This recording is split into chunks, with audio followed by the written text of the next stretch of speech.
Bora lá, dia 167. 67 km rodados também. Dia de pelotãozinho do Evolua. Pedalzinho mais firme. E hoje dia de estreia, meu amigo Luiz Bianchi, que também é ciclista e obviamente anda de bicicleta Bianchi. Ele é endocrinologista e hoje a gente vai falar sobre treino em jejum, jejum intermitente. Isso serve? Serve para quem? Alguém deveria treinar em jejum?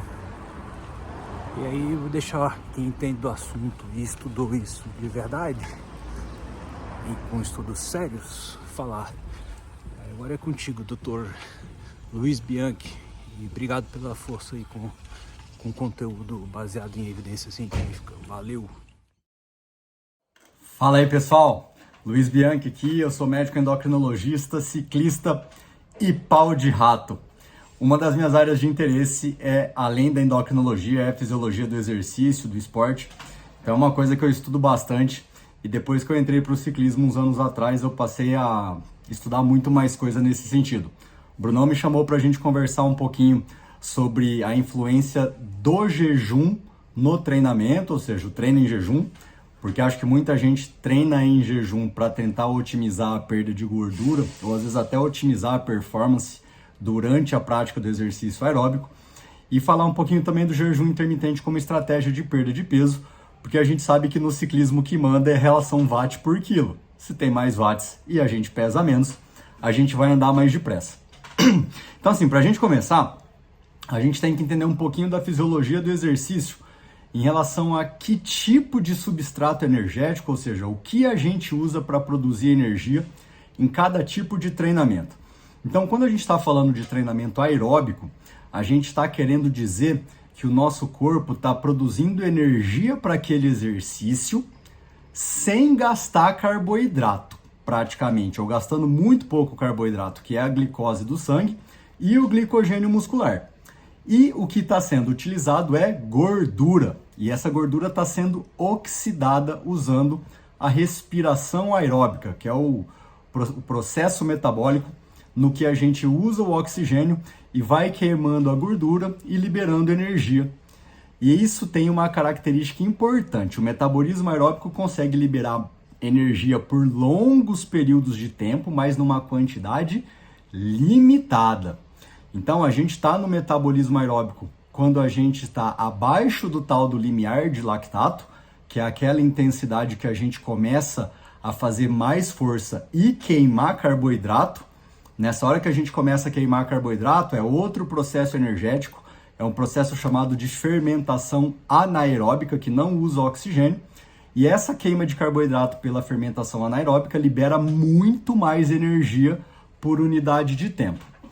Então, quando a gente está dentro do nosso limiar de lactato, para baixo do nosso limiar de lactato, ou seja, usando só o nosso metabolismo aeróbico e queimando só gordura, e a gente está fazendo um exercício no jejum, o jejum tem muito pouca influência na nossa performance. Por quê? Quando a gente come e ingere carboidratos, a gente vai ter um pouco mais de estoques de glicogênio muscular e de glicose circulando. E essas fontes não são as mais importantes na hora do metabolismo puramente aeróbico. Então, quando a gente está fazendo treino de zona 1, de zona 2, lá pela frequência cardíaca, ou zona 1, 2 e até 3 pelas zonas de potência, a gente está usando praticamente quase que só gordura e muito pouco carboidrato. Então, o treino em jejum nessas circunstâncias praticamente não muda a performance, no sentido de não piorar. Mas será que melhora a performance? No comecinho, nos primeiros dias que a gente começa a treinar em jejum, em geral tem até uma certa queda de performance e depois o nosso corpo se adapta a queimar um pouquinho mais de gordura e pode ser que essa performance volte ao normal e depois até melhore um pouquinho, por causa do nosso próprio condicionamento do nosso treino. Em relação à perda de peso, o que manda é o número de calorias que a gente gasta durante o treino. Se a gente treinou comendo ou sem ter comido, o que manda é o saldo calórico de quanto a gente comeu versus quanto a gente gastou de energia nas 24 horas, tá? Então, assim, enquanto a gente está treinando só abaixo do limiar de lactato, fazendo treino de endurance, aeróbico puramente, não há uma influência negativa do jejum na performance e talvez, muito talvez, porque isso é variável e em muitas pessoas não acontece, pode ser que a médio e longo prazo tenha uma discreta melhora, mas para quem não é atleta profissional, isso dificilmente vai ser perceptível. Igual você pedalar 100 km em 3 horas ou pedalar 100 km em 2 horas, 59 minutos e 40 segundos. Para um profissional faz muita diferença, mas para quem é até semi-profissional ou muito treinado não faz. O próximo passo, a próxima consideração é: e na hora que a gente passa do limiar de lactato? Na hora da fuga, do sprint, da subida, na hora que o pelotão acelera, na hora que a gente precisa produzir mais energia e a quantidade de energia que o sistema aeróbico está fornecendo, queimando gordura, já não é mais suficiente. O que acontece? A gente começa a queimar muito mais carboidrato. E aí, a participação da energia que está sendo fornecida pelo metabolismo, pela queima de gordura, decresce muito, ela continua sendo feita, a gordura continua sendo queimada. Só que a quantidade de energia que a queima dos carboidratos gera é muito maior por unidade de tempo. E aí, nesse momento, quando a gente cruza o tal do limiar de lactato e começa a fermentar glicose, glicogênio, e disso vem a produção do ácido lático, a acidose, que é um dos mecanismos de fadiga, nesse momento, quem está treinando em jejum tem muita queda de performance. Então, se você está treinando para aumentar a intensidade, para os treinos de maior velocidade, de maior potência, explosão, treinar em jejum não é uma boa e com certeza vai te dar um pior rendimento e uma pior recuperação no pós-treino. Então isso é uma coisa muito importante de pensar. Então enquanto a gente está treinando no metabolismo aeróbico simplesmente, intensidade baixa, moderada, percepção de esforço entre 5 e 6, considerando 0 a 10, 10 o máximo esforço possível que a gente consegue por poucos segundos e 0 parado sem fazer nada. Então uma percepção de esforço de 5 e 6, zona 1 e zona 2 pelas zonas de frequência cardíaca e até a zona 3 pelas zonas de potência, que são 7 zonas. Nesse momento a gente usa praticamente só gordura ou muito mais gordura do que glicose e glicogênio. Nesse momento o jejum não atrapalha. Pode melhorar para alguns indivíduos muito treinados? Pode, mas para conseguir ter uma percepção disso tem que ser mais para o nível profissional. Quando a gente passa para alta intensidade, zona 3, 4 e 5 pela frequência cardíaca ou zona 4 para frente da potência, a gente começa a gastar muito mais carboidrato. E treinar em jejum nessas situações vai ter uma perda de performance abissal, tá? Então vai ser muito ruim.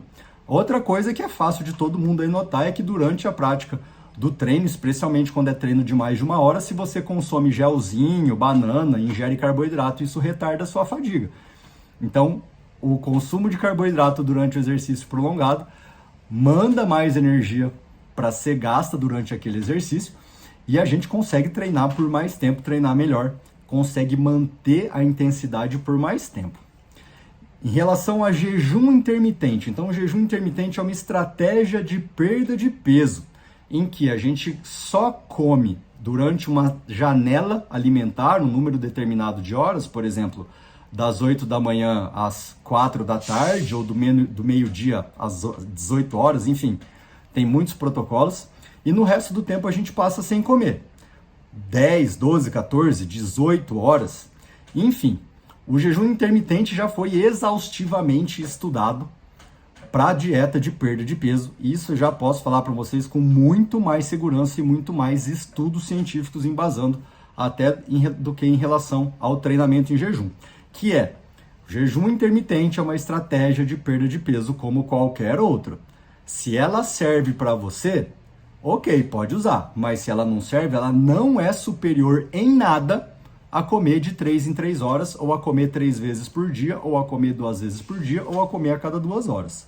O que manda na perda de peso é, principalmente, o saldo calórico negativo. Então, se você come 2.100 calorias em 3 refeições de 700, em 2 refeições de 1.050 ou em 7 refeições de 300, é a mesma coisa. A gente já tem isso estudado, tanto para a perda de peso, quanto para o impacto em doenças como pressão alta, diabetes, colesterol, apneia do sono, infarto, derrame, etc.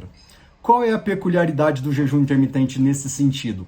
Nos estudos, 1/3 dos pacientes abandonam o estudo porque não conseguem manter o jejum intermitente. Então, não é para todo mundo, é mais difícil ficar tantas horas sem comer, é mais difícil se adaptar a essa estratégia. Mas se você tentou, conseguiu e foi bom, vai lá, seja feliz. A gente só não pode achar que isso gera mais benefício do que as outras estratégias dietéticas, porque é tudo a mesma coisa. Beleza? Se precisar de alguma coisa, a gente troca uma ideia, a gente fala com o Brunão, dá uma olhada no meu Instagram, que é o TheBianchiRocks. Bom pedal para todo mundo, uma hora a gente se enrasbicha aí na subida da 23 ou num pedalzão longo aí desses dias. Grande abraço, galera. Valeu, Brunão. Até mais.